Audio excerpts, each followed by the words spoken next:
Today, we'll break down the real swing path of a two-hander so you can finally feel how the ball should move naturally with your body. After this video, you will understand why the two-handed swing feels so different from the one-handed pendulum, and you will know exactly how to create the right motion fast without overthinking or building bad habits. Now, let's discover the true two-handed swing movement. The true two-handed swing movement is built around the shoulder rotation created by the rotation of your upper spine. In the backswing, this rotation allows the ball to travel slightly outward from the right side of your body. Then, in the downswing, the shoulder rotates downward naturally, with the right shoulder moving under the left one as you approach the release. This is the exact movement pattern you will see in all high-level two-handers, and it is what I consider the benchmark model for an optimal two-handed swing. The true shoulder rotation doesn't come just from the shoulder joint, it starts from the upper spine or the thoracic spine. When your thoracic spine moves well, the ribcage and scapula glide freely, creating the space your shoulders need to rotate naturally. If this mobility is limited, the shoulders get stuck and you cannot complete the two-handed swing properly. For two-handed bowlers, the better you get, the more upper spine mobility you need. But remember, this also depends on your own body structure. Respect your anatomy. Find your natural baseline of the upper spine flexibility, then improve it gradually over time. Pushing too hard or too fast can cause compensation patterns and even injury. You can replay this part anytime to review the movements and exercises that help you feel and improve your thoracic's flexibility. But here's the critical key you must understand. The left shoulder must follow the right shoulder when the swing begins. This is the biggest confusion point for most bowlers transitioning to two-handed. Because if you keep the left shoulder fixed and don't let it align or follow the right shoulder into the swing arc becomes extremely short. And at release, the right shoulder will get pushed forward on a horizontal plane, disturbing the ball's natural path and creating an inconsistent trajectory. We must eliminate this completely.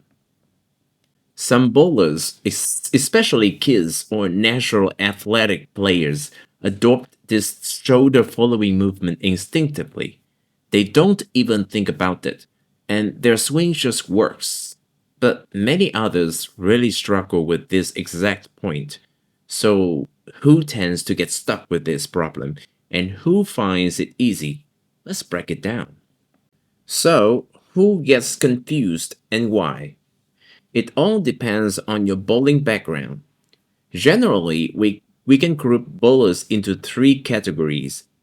Number one, restricted shoulder one-handed bowlers. This is common among many traditional strokers. They often find the transition to two-handed bowling confusing because their style relies on keeping the shoulders square throughout the swing. As you can see, this approach is completely opposite to the shoulder rotation required in a two-handed swing.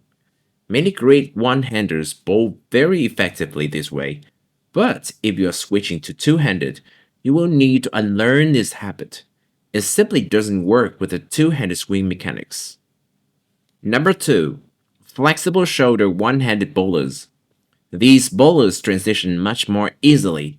Their shoulders naturally rotate and follow through during both the upswing and downswing, almost mimicking the two-handed motion. If you already have this kind of shoulder mobility and swing pattern, you will likely find it much easier to adapt to two-handed bowling. Number 3. Completely new bowlers. Beginners actually have an advantage. They have no bad habits to break. Many new two-handers pick up the shoulder following movement instinctively. They don't overthink it. The swing just follows. In some cases, the only key thing you really need to know is this. Your left shoulder should naturally follow and align with your right shoulder during the swing, and everything will fall into place. But no matter where you come from, the fix is the same. Learn how the left shoulder follows and aligns with the right shoulder in the initial swing. Once you solve this, everything else in the two-handed swing falls into place, like gears clicking into motion. So, how to get comfortable with shoulder rotation? How do you make the left shoulder follow the right naturally? Here's a simple trick with your grip. When you hold the ball with your left hand, pay attention to your thumb position. If your left thumb is angled slightly downward like this, your left shoulder and arm will naturally roll a bit forward. This sets up the left shoulder in the perfect position to rotate and follow the right shoulder as the swing begins. But if your left thumb is pointing straight up to the ceiling like this, your left shoulder stays back and locked. It won't align properly to follow the right shoulder. This tiny grip trick is how many high-level two-handers unconsciously prepare their shoulder rotation. Once you've set the left hand correctly, the left shoulder will naturally want to follow. But there's one more big mistake we have to eliminate. It is how you start the swing. Trigger the swing correctly. Most new two-handers and many one-handers transitioning make the same mistake. They pull the ball backward to start the swing. Why does this happen? Because as a one-hander, you are used to a push away, then letting the ball drop. But with two-handed, holding the ball with both hands feels different. So many think they have to help the swing manually. But here's the truth. The two-handed swing starts almost exactly like the one-handed swing. Some two-handers don't push away at all. Some push just a tiny bit. But it doesn't matter. What matters is this. Relax your right arm and let gravity start the motion. The left hand is only there to support the ball. It is not there to steer or muscle it. When I trigger my swing, I don't pull the ball back. I just let it drop naturally while my body tilts forward a little. From there, the ball flows into the swing on its own. Think of your right arm and the ball like a pendulum hanging from your left and right shoulder. When you drop it, gravity takes over. But here's the key. While the ball is dropping, your body is still moving forward. Your forward spine tilt and footwork naturally shifts your shoulders and hips, giving the ball rooms to swing.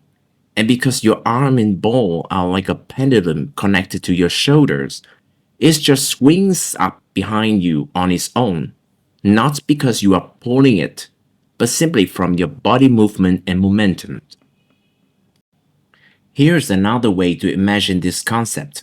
This is you holding a bowling ball with one hand. If you just relax your arm and keep walking, the ball will naturally swing back and forth with your steps. You didn't force it. It just followed your movement. The two-handed swing works exactly the same way. You let the ball drop, and the combination of your body momentum, forward spine tilt, and gravity creates the upswing. Why it looks like a pull in a slow motion. Now, if you watch it in slow motion from the side, it might look like I'm pulling the ball back, but I'm actually not. It is just following the natural arc of my body movement. Think of it like a pendulum on a movable object. In a normal pendulum, the pivot is fixed, but in a two-handed swing, your shoulders act as the support point, and they're moving because your torso is tilted forward and your whole body is walking during the approach. When the body moves forward, it naturally causes the ball to swing up and backward, so you don't need to pull it. That's why you only need to drop the bowling ball slightly into the swing. And like a pendulum, with the movable pivot or your shoulders, the ball will naturally swing into place and rise behind your body. It looks like you are lifting the ball, but you are not. This is a real physics phenomenon at work. I think most bowlers simply do this by feel. They rarely talk about it or explain it in words, which is why we often just watch and try to guess how they trigger the swing. So the two-handed swing formula is like a chain of movements. Whole body momentum, forward spine tilt, gravity. When these three elements chain together, the swing naturally triggers itself, no pulling required. And here's one more key. Your left shoulder should follow your right shoulder into the swing, aligning front to back. This movement thus not only lengthens and optimizes your swing plan, but also helps you stay behind the ball more consistently. Personally, I strongly believe this concept unlocks a more effortless and repeatable swing. But it's not about saying this is the only way. It's simply one perspective based on real trial experience and a bit of physics that might help your game feel more natural. Remember, the swing isn't something you create with muscle, it's something you allow. Drop the ball and let the gravity do the work. Trigger the swing the right way, or drop the ball naturally with body momentum, forward spine tilt, and gravity. Then let the left shoulder follow the right during the downswing and release, staying aligned front to back. Do just these two key things, and the entire motion becomes longer, smoother, and completely effortless. Trigger it right. Let the left shoulder follow. The swing will take care of itself. So now you know how the shoulders should move in the proper two-handed swing. The key is to let it flow naturally without forcing the motion. If you found this helpful, hit like and subscribe for more two-handed bowling tips. In the next video, we'll dive into swing timing, footwork, and the approach, the foundation that connects everything together. See you there.